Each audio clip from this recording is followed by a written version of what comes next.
Salutations, fellow knights, supposed to be stable. My name is Sir Hamthala, and welcome to a new series on my channel. Well, it's basically going to be like point of video games, but yeah, I decided to change the title of POVG to something different. Well, basically, actually, I just canceled POVG because one, the videos were total garbage in my opinion, and two, well, it kind of sounds like TOVG, which stands for That One Video Gamer, which was, for those who don't know, the completionist, that was his original YouTube name.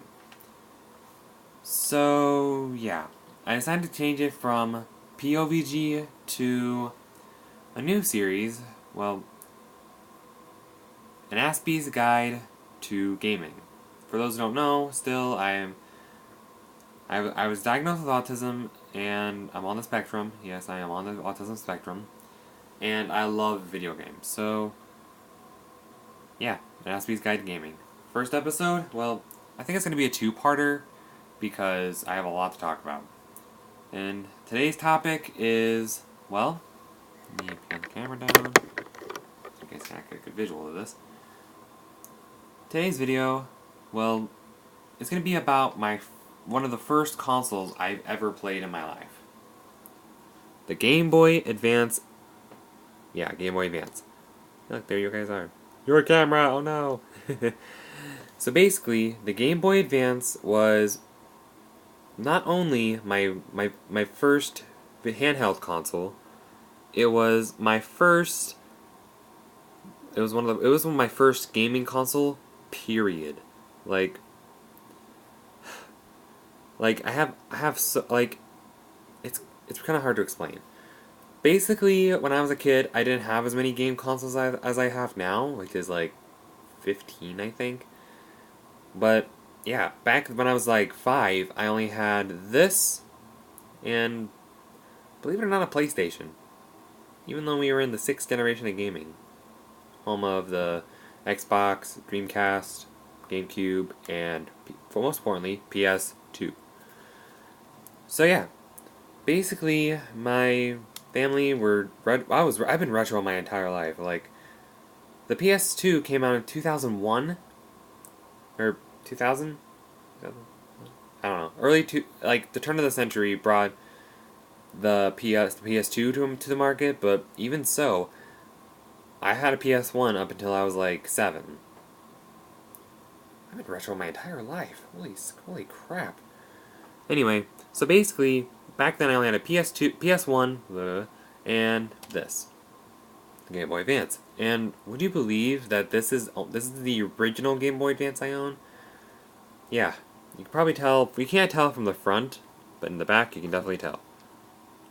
It runs on 2 AA batteries, but yeah, you can tell how old this thing is. Like, like, through the fits of rage I had playing some of the games, which were hard as frick. Basically, yeah, it's missing the thing that holds it in place, so if you look closely, yeah, it's being held by a piece of Scotch tape. I was a stupid kid. Anyway, so basically, the placement of the buttons, it feels very comfortable in your hand, and, okay, is it just me, or does the Kalos anime of Pokemon, specifically X, Y, and Z, doesn't this look like the Kalos Pokedex and X, Y, and Z? I mean, come on, it can't just be me. Anyway, but seriously, it looks like the Kalos Pokedex in Pokemon XYZ, the anime. Come on, how does everyone not notice that? If you're a retro gamer and a big Pokemon fan, you'll realize.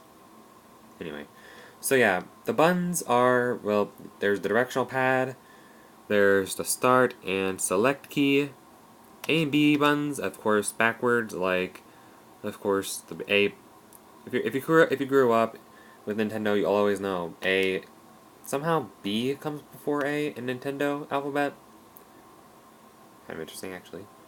And believe it or not, the Game Boy Advance was the first to introduce these 2 buttons, the L and R button, obviously meaning left and right. Then there's the power switch right there, headphone jack right there, and the volume button.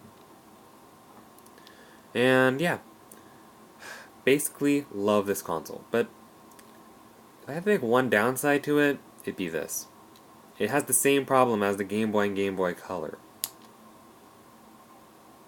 Oh, let me try that again. Can you guys see that? I can barely see that, like, through my camera lens. Or camera, like, as you guys can tell, doesn't have a light-up screen. I mean, you would think, it being the new millennium, that handheld, and with the Atari Lynx to being, and the Sega Game Gear having lit-up screens, you would think the Nintendo Game Boy Color, and a Game Boy, or at least the Game Boy Color would have a light-up screen, but no, not even the Game Boy Advance has a light-up screen. However, there is an accessory that actually introduces a light-up. I actually owned this. I've actually still owned this. I don't know how, but it is the Nyko Game Boy Advance light attachment. Now, here's how it works. See that thing right there?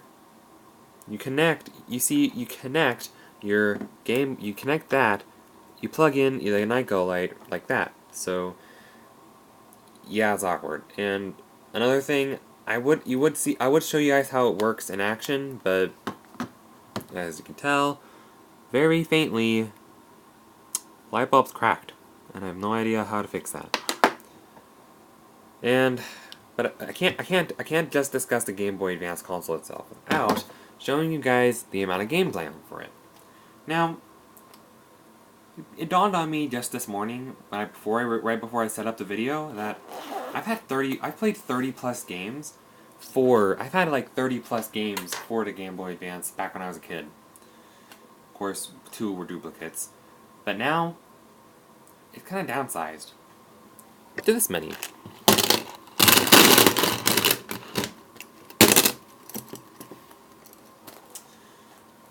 Oh, for those who are unaware, I have 21 Game Boy Advance games. And gosh darn it, some of these are licensed pieces of garbage. Like, why do I own this? And that's not even a game. For those who don't know, that's Dora the Explorer's face, half torn off because I was stupid back then. And it's her face on a Game Boy Advance video. Garbage. This game, Barbie. Garbage. This game, Dr. Mario. That's actually a keeper, because that's good.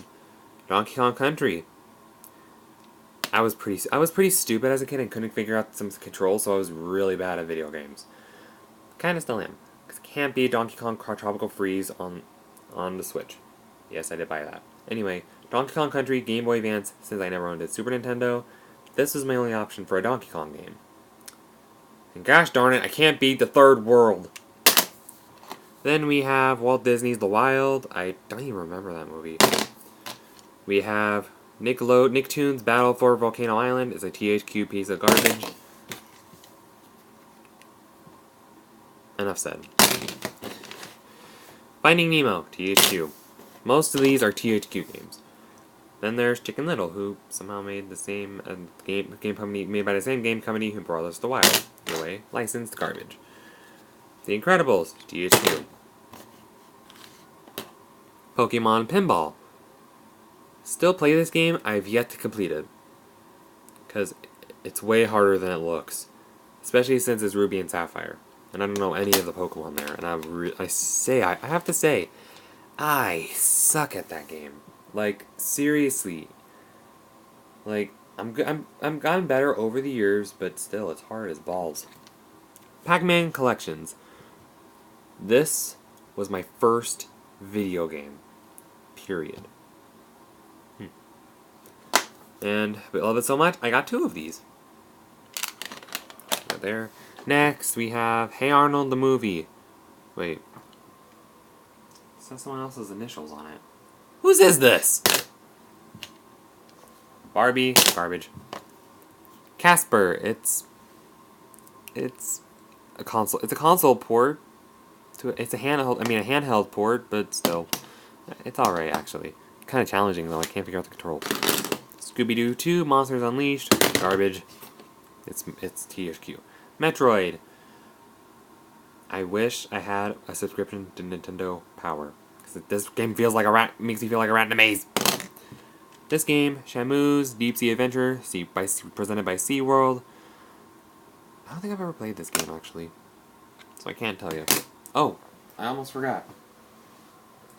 I also have a game, which I'll get to reviewing eventually.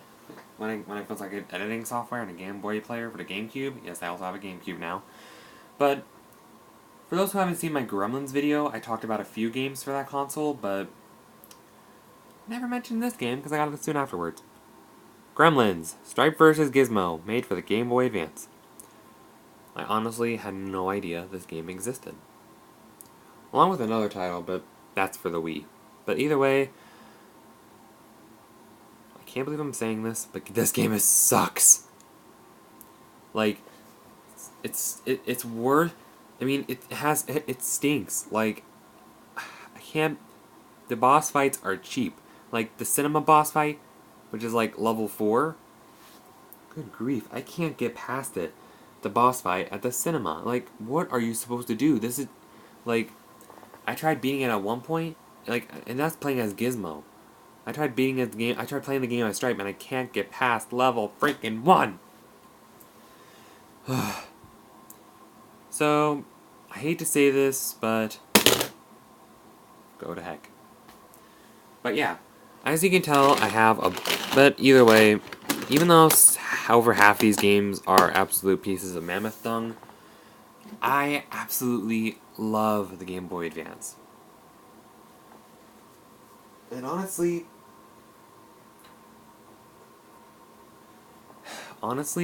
the Game Boy Advance was such a great console that not only did it get a bunch of great games, you want to know what the best part is? You want to know?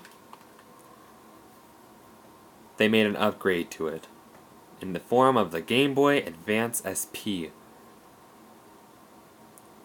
And it's honestly, oh my gosh, it's like it's like one of the best console upgrades I've ever seen. It's here, let me lay that down. It's like way superior to the Game Boy Advance original. Like, that screen, like, is it the same size? It looks the same size as the Game Boy Advance, but here. Like we discussed, that's the screen for the Game Boy Advance. Now, and look at this but first, before we get to the screen for the Game Boy Advance SP, look at that clamshell design. Like, it's satisfying.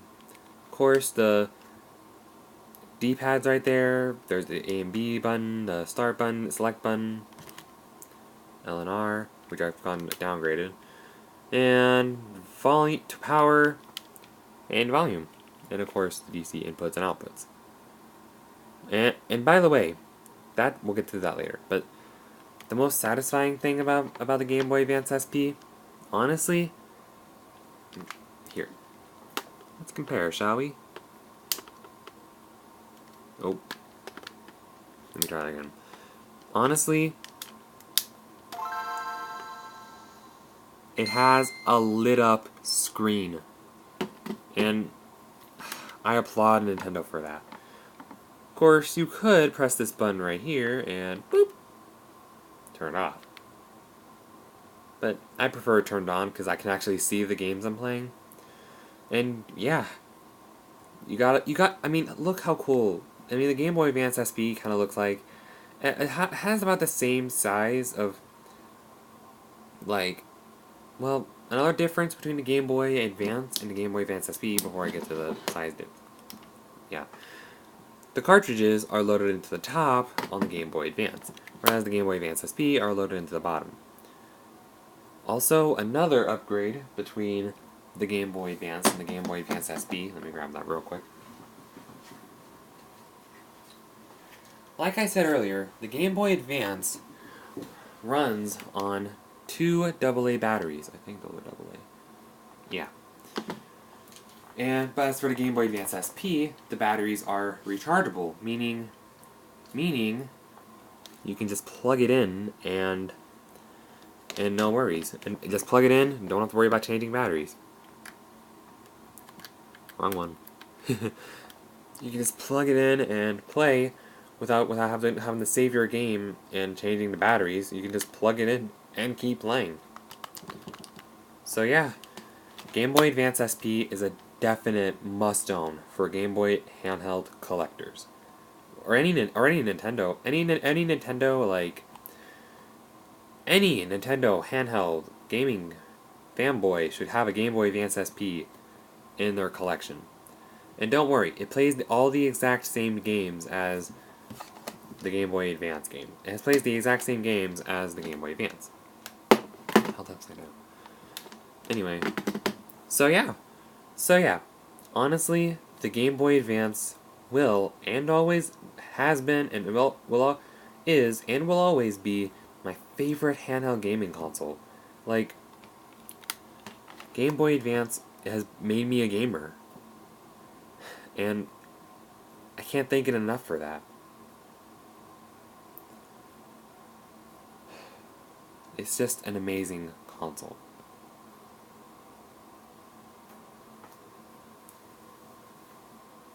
So, I want to know in the comments below, what are some of your guys' favorite gaming consoles? What was your first gaming console? And it could be something good, and it could be good or bad or downright terrible, but also let me know, do you still have it? Because, like I said earlier, this is my first gaming console, and it's the original one. In fact, actually, I think I have two of these, one in blue and one in red, but I think the red one shorts out a lot. That's why I keep it in storage. Anyway, so yeah. Let me know in the comments below, what was your first gaming console you've ever owned, and do you still have it today? Alright. I'll see you guys in the next video. Drop a like. Drop a like you're dropping the bass. Wah, wah. Give the subscribe button to smack the like button. And I'll see you fellow knights in the next video. Toots.